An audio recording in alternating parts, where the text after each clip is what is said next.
हर पुरुषों की अधिकतर आदत होती है, काम पे जाने से पहले या तो वो किसी ना किसी दुकान पर रुकते हैं या अपने मित्रों से मिलते हैं, कुछ ना कुछ ऐसी आदत होती है। पान की दुकान पर रुक गए। तो रसखान जी की एक आदत थी, वे काम पे जाने से पहले एक पान की दुकान पर जाते थे, वहां से पान लेते थे, वहां से पान लेते थे, पान खाकर अपने काम पर निकलते थे। पहले कुछ और काम करते थे, कवि थे वे।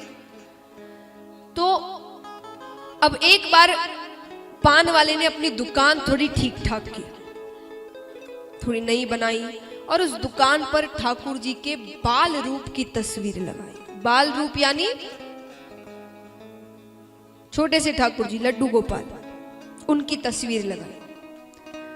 अब यहां दुकान नहीं लग रही है तो रसखान जी देख रहे हैं दुकान को।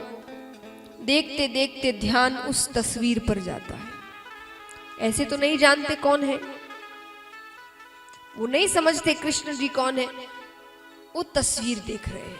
इतनी सुंदर तस्वीर, इतना सुंदर बालक, ये मोर मुकुट, घुंघराले बाल, बड़ी बड़ी आंखें, इतना प्यारा मासूम सा चेहरा।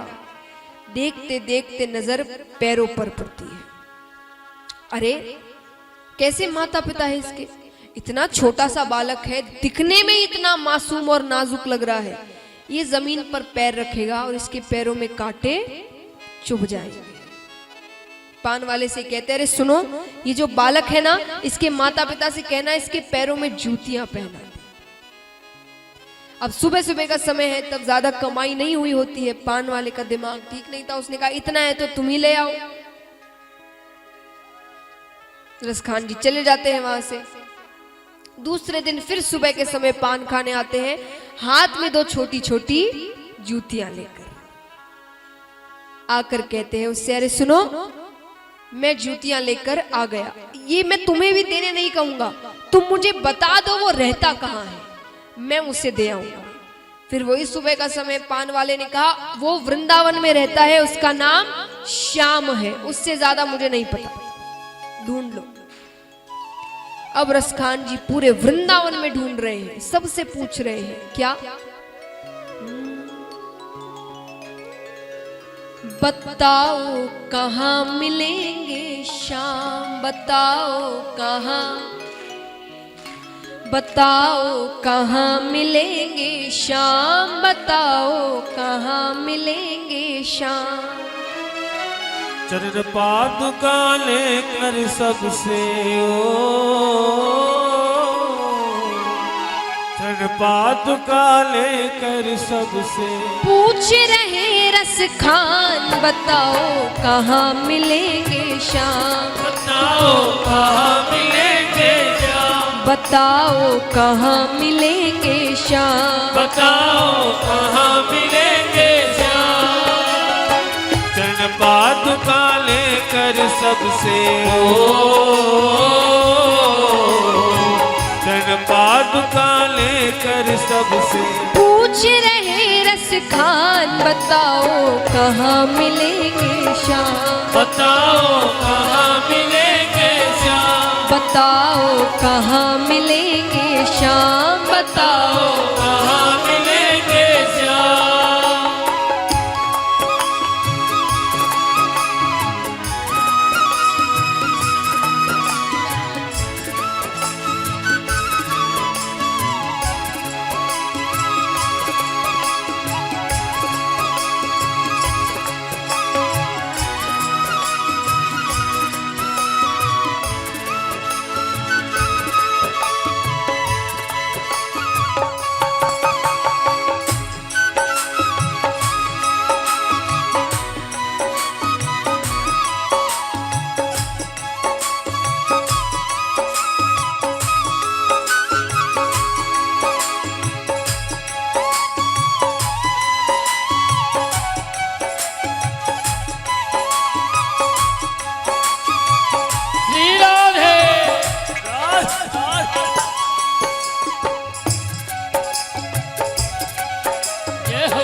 गांव वाले आसपास आते हैं, आकर पूछते हैं किसे ढूंढ रहे हो?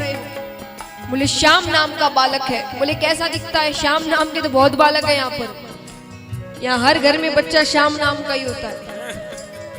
तो वो कैसा दिखता है हुलिया बताओ। तो रसखान जी क्या कहते हैं? वो नन्हा सा बालक है, सांवली सी सूरत है। वो नन्हा सा बालक है, सांवली सी सूरत है। बाल घुंघराले उसके, पहनता मोर मुकुट है। बाल घुंघराले उसके, पहनता मोर मुकुट है। नैना उसके कजरारे, हाथ नन्हे से प्यारे। नैना उसके कजरारे, हाथ नन्हे से प्यारे। बड़े दिलकश है नजारे, बड़े दिलकश है नजारे। बड़े दिलकश है नजारे, बड़े दिलकश है नजारे। घायल कर देती है दिल को, घायल कर देती है दिल को। उसकी एक मुस्कान बताओ कहाँ मिलेंगे श्याम। बताओ कहाँ मिलेंगे श्याम। बताओ कहाँ मिलेंगे श्याम। बताओ कहाँ मिलेंगे श्याम।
अब यहाँ पर एक सज्जन आते हैं, आकर पूछते हैं रसखान जी से, अरे मुझे बताओ किसे ढूंढ रहे हो?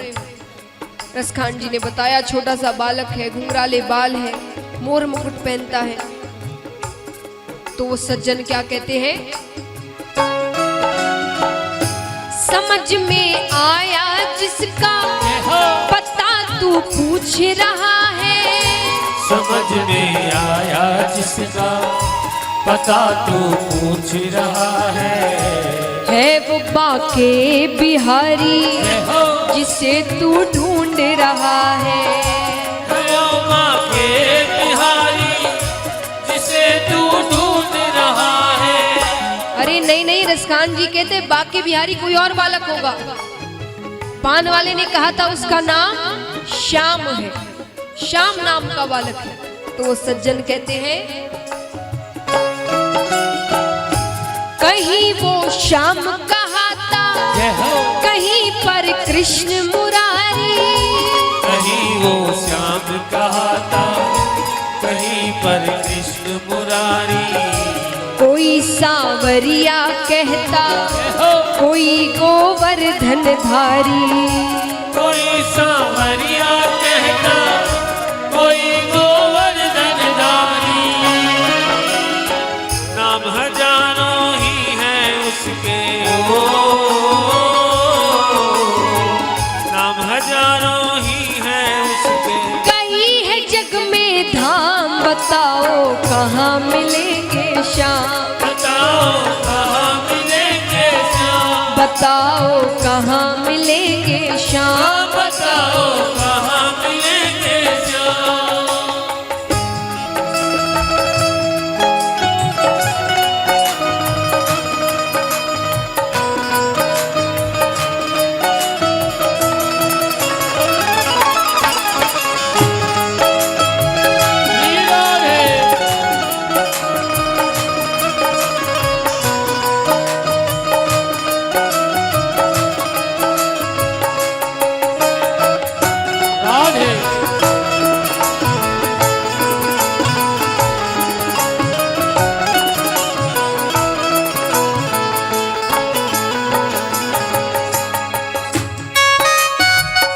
बोलिए भक्त भगवान की।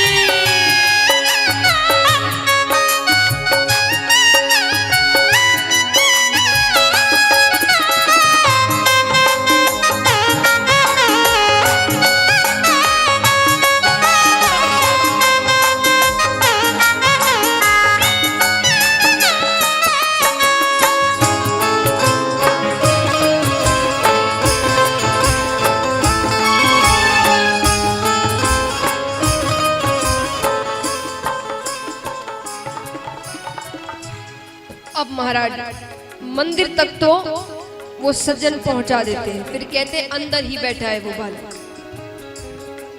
रसखान जी अंदर जाने ही लगते हैं कि पंडित जी बाहर आते हैं। अरे अरे अरे कहाँ चले जा रहे हो तुम अंदर नहीं आ सकते।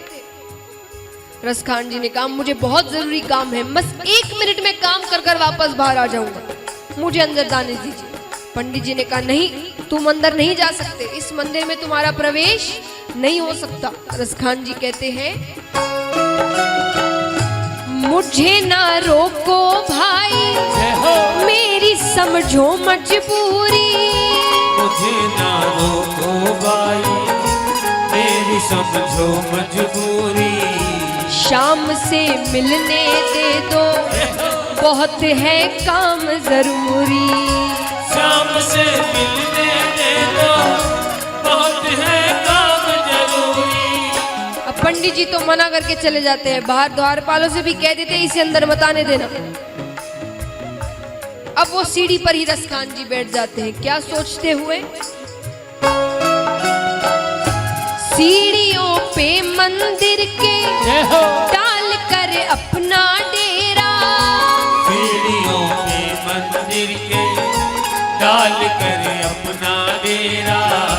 कभी तो घर के बाहर शाम आएगा मेरा। कभी तो घर के बाहर शाम आएगा मेरा। इंतजार करते करते ही इंतजार करते करते ही सुबह से हो गई शाम, बताओ कहाँ मिलेंगे श्याम। बताओ कहाँ मिलेंगे श्याम। बताओ कहाँ मिलेंगे हाँ, श्याम। बताओ कहाँ मिलेंगे श्याम।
महाराज यहाँ इंतजार करते करते पूरी रात बीत जाती है।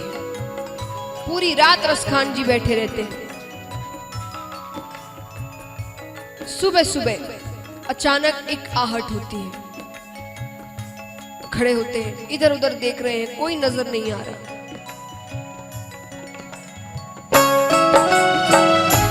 जाग कर रात बिताई, भोर होने को आई। जाग बिताई, भोर होने को आई। तभी उसके कानों में कोई आहट सी आई। तभी उसके कानों में कोई आहट सी आई। कभी वो दाएं देखे, कभी वो बाएं देखे। कभी वो दाएं देखे, कभी वो बाएं देखे। वो चारों ओर ही देखे, नजर ना कोई आए। वो चारों ओर ही देखे, नजर ना कोई आए। झुकी नजर तो चरणों में ही हो, झुकी नजर तो चरणों में ही। बैठा नन्हा श्याम, बताओ कहाँ मिलेंगे श्याम। बताओ कहाँ मिलेंगे श्याम। बताओ कहाँ मिलेंगे श्याम। बताओ कहाँ मिलेंगे श्याम। चरण पादुका लेकर सबसे चरण पादुका लेकर सबसे पूछ रहे रसखान, बताओ कहाँ मिलेंगे श्याम। बताओ कहाँ मिलेंगे श्याम। बताओ कहाँ मिलेंगे श्याम। हाँ बताओ कहाँ मिलेंगे श्याम। बोलिए कृष्ण कन्हैया लाल की।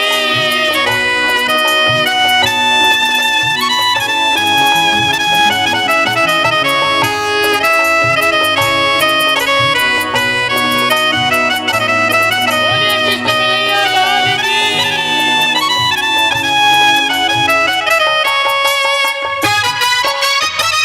राधे।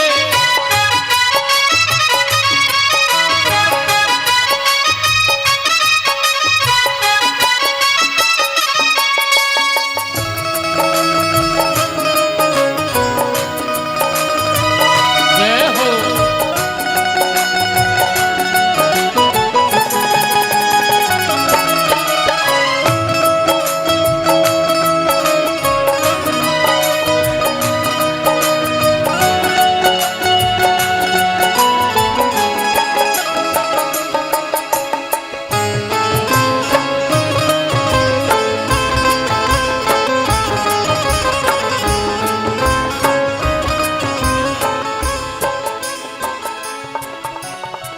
अब रसखान जी उन्हें देखते हैं, जूतियां पहनाने के लिए पैर उठाते हैं। पैर उठाते ही तो जो नजारा देखा, कितने ही कांटे चुभे हैं, छाले पड़ गए हैं। रसखान जी ने कहा कि मैंने पहले ही कहा था कि बालक धरती पर पैर रखेगा और इसके पैरों में कांटे चुभ जाएंगे। पहले ही बता देते, तुम यहाँ रहते हो, मैं पहले ही आ गया होता। रसखान जी कहते हैं, खबर देते तो खुद ही तुम्हारे पास मैं आता। खबर देते तो खुद ही तुम्हारे पास में आता। न पाँव में छाले पड़ते, न चुभता कोई कांटा। न पाँव में छाले पड़ते, न चुभता कोई कांटा। अब ठाकुर जी जवाब देते हैं। ठाकुर जी कहते हैं, छवि जैसी तू मेरी बसा कर दिल में लाया। छवि जैसी तू मेरी बसा कर दिल में लाया। उसी ही रूप में तुझसे मैं तुझसे मिलने आया। उसी ही रूप में तुझसे मैं तुझसे मिलने मिलने आया। ठाकुर जी कहते मेरा भक्त मुझे जिस रूप में भजता है मैं उसी रूप में दर्शन देता हूँ। द्रौपदी जी के समय बाद में द्रौपदी जी ने कहा कि आपको आने में इतनी देर क्यों लगी। भगवान कहते तुम कहती कृष्ण मुझे बचाओ, मैं तुरंत आ जाता, मैं पीछे ही खड़ा था तुम्हारे। तुमने क्या कहा, हे द्वारिकाधीश मुझे बचाओ, द्वारिका के नाथ मुझे बचाओ, तो मुझे द्वारिका होकर आना पड़ा, इसलिए मुझे इतनी देर लगी। तो तुमने किस रूप के दर्शन किए थे? रसखान जी ने कहा बाल रूप के। अब बाल लीलाएं ठाकुर जी ने कहा की है, बताइए। वृंदावन नहीं, गोकुल। गोकुल में ठाकुर जी की बाल लीलाएं हुई थी, वृंदावन में ठाकुर जी ने रास किया। तो छोटे से ठाकुर गोकुल में थे और रसखान जी कहां बैठे हैं? वृंदावन में। और बोले तुमने दर्शन भी उस तस्वीर के किए जिसमें मैंने जूतियां नहीं पहनी। तो गोकुल से वृंदावन बिना जूतियों के मुझे चल कर आना पड़ा, इसीलिए मेरे पैरों में कांटे चुभ गए। बोलिए कृष्ण कन्हैया लाल की। तो ठाकुर जी कहते हैं छवि जैसी तू मेरी बसा कर दिल में लाया। छवि जैसी तू मेरी बसा कर दिल में लाया। उसी ही रूप में मैं तुझसे मिलने आया। उसी ही रूप में मैं तुझसे मिलने आया। गोकुल से मैं चल कर आया, गोकुल से मैं चल कर आया। तेरे लिए ब्रजधाम बताओ कहाँ मिलेंगे श्याम। बताओ कहाँ मिलेंगे श्याम। बताओ कहाँ मिलेंगे श्याम। बताओ कहाँ मिलेंगे श्याम।